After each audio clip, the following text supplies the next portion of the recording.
इस वीडियो के माध्यम से हम बात करने वाले हैं बिहार में जो अभी सर्वे हो रहा है उस सर्वे से संबंधित जो वंशावली वृक्ष के साथ प्रपत्र दू को हम कैसे भरेंगे। यानी ये प्रपत्र दू जो इस तरह का जो है वो आप देख रहे होंगे, रैयत का नाम, हिस्सेदारों का नाम एवं अंश अगर कोई हो तो शहीद, अस्थायी पता, खाता, खेसरा, रकबा, चौहद्दी, किस्म, शेष लगान को छोड़कर जमाबंदी संख्या, भूमि का दावा, अभियुक्ति इत्यादि जो है वो भरना है।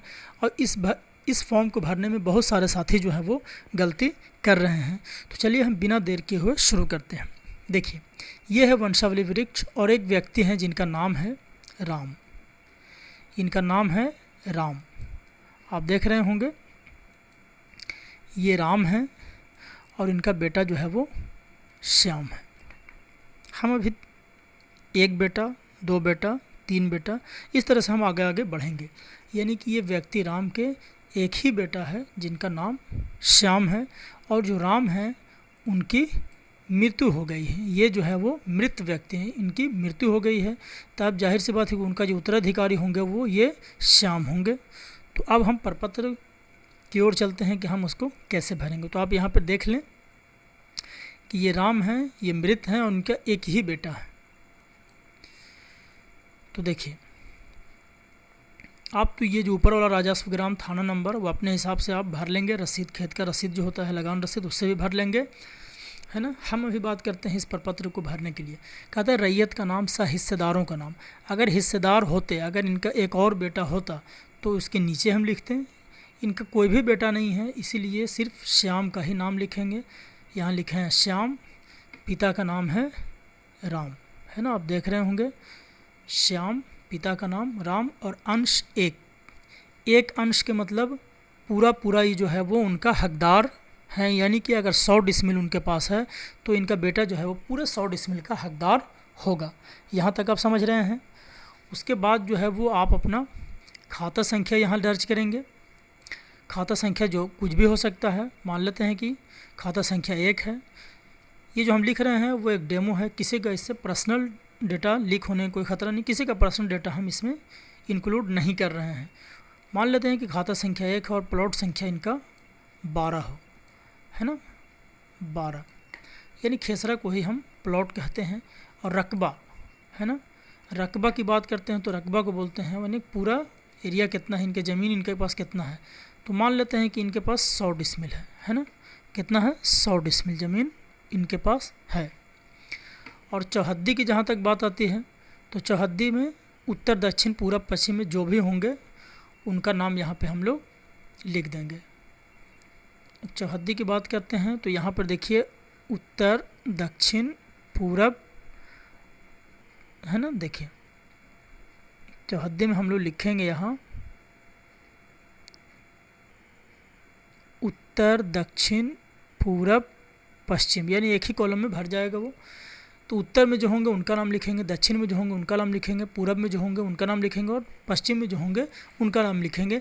लेकिन इसमें ध्यान देने की ये बात है कि आप जो ज़मीन जब लिए थे केवाड़ा या खतियान, उस समय के जो आपके बगलगीर होंगे चौहद्दी में कुछ और होंगे और वर्तमान में कोई और होंगे। यानी कि हो सकता है कि कोई व्यक्ति राजू थे, वो ज़मीन जो है वो कोई मोनू के नाम से बेच दिए, तो अब जो वर्तमान में जो आपका चौहद्दी है वो बदल जाएगा। यानी कि राजू की जगह आप मोनू लिखेंगे वहाँ पे। तो ये आप समझ गए, चौहद्दी लिख देंगे।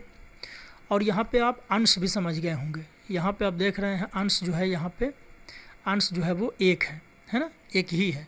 अब हम आगे चलते हैं। बाकी यहाँ पे जो इनका स्वघोषणा है, डिक्लेरेशन है, आप यहाँ पर डालेंगे। रैयत का हस्ताक्षर, अंगूठे का निशान, मोबाइल नंबर, आधार संख्या, ये तो आपको पता ही है। अब चलते हैं हम दूसरे ओर। यानी कि एक व्यक्ति हैं जिनका नाम राम है, राम ही हैं, लेकिन यहाँ पे उनका 2 बेटे हो जाते हैं, एक श्याम है और एक मोहन है। तो इस केस में हम क्या करेंगे, है ना। इस केस में होगा क्या कि सब वैसा ही रहेगा। देखिए श्याम और मोहन, पिता राम और अंश जो है वो 1/2 हो जाएगा। दोनों में 1/2 और 1/2। यानी कि जब हम 1/2 और प्लस 1/2 करते हैं तो हमको मिलता है पूरा 1। यानी कि पूरा जो है वो आधा आधा, यानी कि ये 2 भाई हैं और पिता का जो ज़मीन है उनमें इनका आधा आधा हक है। तो 1/2 अंश को यहाँ पर लिखेंगे। मान लेते हैं इनके पास ज़मीन जो है वो 100 डिसमिल है, 100 डिसमिल है। तो 100 डिसमिल है, तो जब आप वंशावली वृक्ष लगाएंगे और वंशावली फॉर्म 3 का 1 लगाएंगे और रसीद देंगे ज़मीन का, केवाला देंगे, खतियान देंगे, जो भी दें, तो जो सर्वेयर हैं वो समझ जाएंगे कि ये 2 भाई हैं, इनके पास 100 डिसमिल इनके पिता का ज़मीन है। तो वो 50 डिसमिल पहले भाई के नाम पे और 50 डिसमिल दूसरे भाई के नाम पे जो है वो वहाँ से जो है शेड्यूल बंटवारा वो अलग कर देंगे। यहाँ तक आप समझ गए।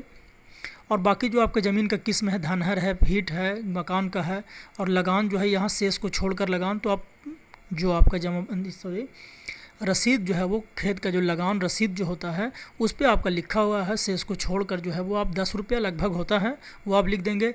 जमाबंदी संख्या भी रसीद पे ही रहता है, वो भी आप देख लेंगे।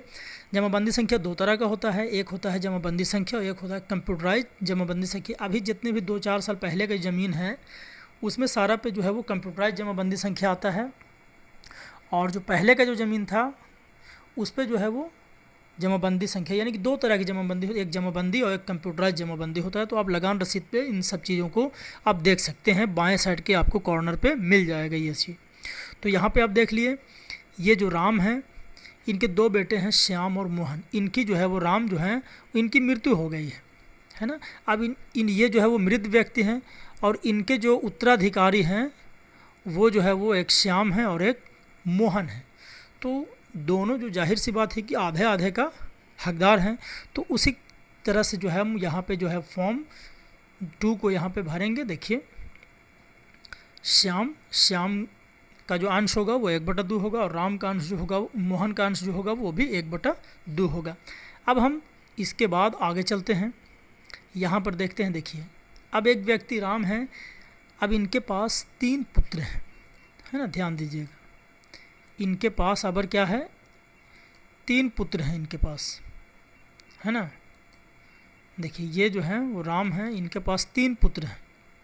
इनकी मृत्यु हो गई, जो रेड है वो मृत्यु हो गई है इनकी, है ना। और इनके 3 पुत्र हैं, एक राजू हैं, एक श्याम हैं और एक मोहन है। तो अब जाहिर सी बात है कि अगर इनके पास 3 पुत्र हैं तो 1/3 के जो हकदार होंगे, यानी कि 1/3 अंश, 1/3 अंश, 1/3 अंश, यानी कि तीनों को जोड़ेंगे 1/3, 1/3, 1/3, तो फिर हमको जो है पूरा 1 मिलता है ना। तो चलिए हम देखते हैं। देखिए, यहाँ पे देख रहे होंगे राजू पिता राम अंश 1/3, श्याम पिता राम अंश 1/3, मोहन पिता राम अंश 1/3, यानी कि अंश में बहुत सारे लोग जो है वो वंश समझ रहे थे, यानी कि किन्हीं का 5 बेटा है तो 5 लिख दे रहे हैं। जैसे मान लेते हैं कि राजू है, तो पिता के हिस्सेदार यानी पिता के जायदाद में ये 3 भाई हैं, तो इनकी जाहिर सी बात है कि 1/3 जो भाग है वो राजू को मिलेगा, 1/3 भाग जो है वो श्याम को मिलेगा और 1/3 ही भाग जो है वो मोहन को मिलेगा। लेकिन बहुत सारे साथी इसमें कन्फ्यूजन में है और कर क्या रहे हैं कि अगर मान लेते हैं कि मोहन के 2 बेटे हैं तो लिख रहे हैं अंश में 2, और श्याम के 5 बेटे हैं तो लिख रहे हैं अंश में 5। तो ऐसे तो अगर बंटवारा होगा तो गलत बात हो जाएगा। इसमें जो मूल जो उद्देश्य है सरकार का सर्वे करने का, उस उद्देश्य से जो है वो हम लोग भटक जाएंगे, हमारा फॉर्म जो है वो रिजेक्ट कर दिया जाएगा, रिजेक्शन लिस्ट में डाल दिया जाएगा। क्योंकि जो आप वंशावली वृक्ष जो बना करके आप देंगे, यानी यहाँ पे देखिए वंशावली वृक्ष जो आप बना करके देंगे कि एक बेटा राजू है, श्याम और मोहन, यानी कि 3 ही बेटे हैं इनके, और इनके पास संपत्ति है ना। तो इनके पास संपत्ति जो है वो मान लिया कि 100 डिसमिल है, तो 1/3 और 1/3 और 1/3, यानी कि लगभग 33.5 डिसमिल के लगभग 33.33 डिसमिल जो है वो इन तीनों को मिलेगा।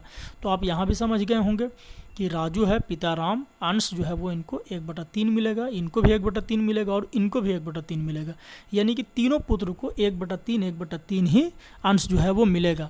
जैसे मान लेते हैं कि इनके पास 300 डिसमिल ज़मीन है, तो 300 का 1/3 यानी कि ऐसे करते हैं तो ये कट जाएगा, तो इनको भी 100 डिसमिल मिलेगा, यानी कि इनको भी 100 डिसमिल मिलेगा, इनको भी 100 डिसमिल मिलेगा और इनको भी 100 डिसमिल। अगर तीनों को जोड़ते हैं तो कुल 300 डिसमिल के बराबर आ जाता है ना।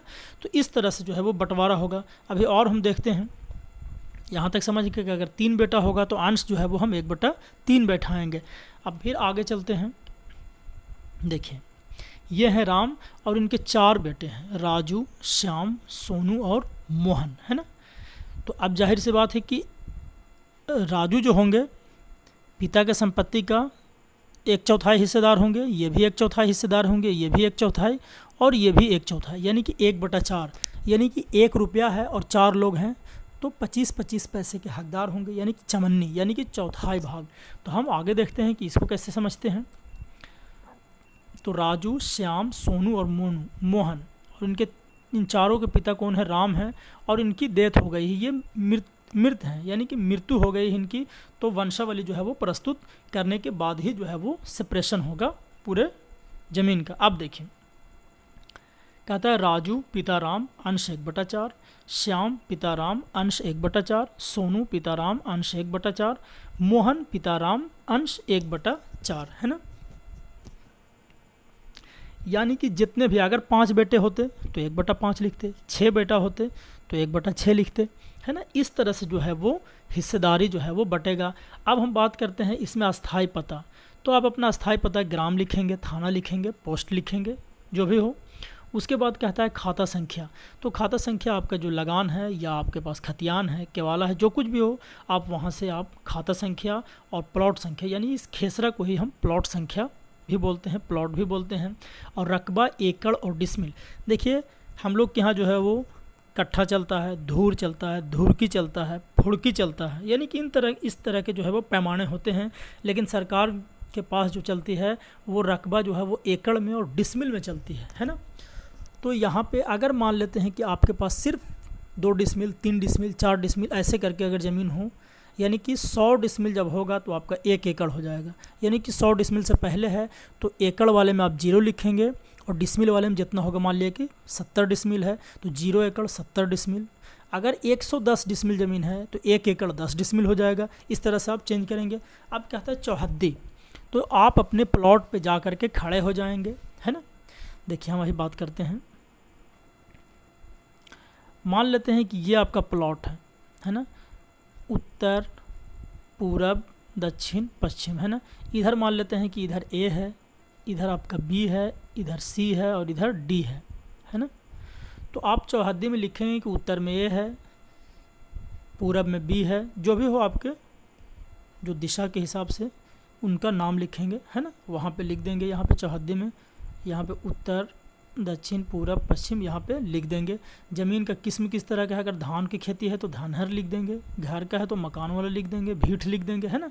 इस तरह से जो भी आपका हो वो आप भर देंगे, है ना। ये तो आपका है। यानी कन्फ्यूजन सारे साथियों को जो हो रहा था वो इसमें हो रहा था, यानी कि जो अंश बैठाना है वो हम अंश को कैसे बैठाएंगे, है ना।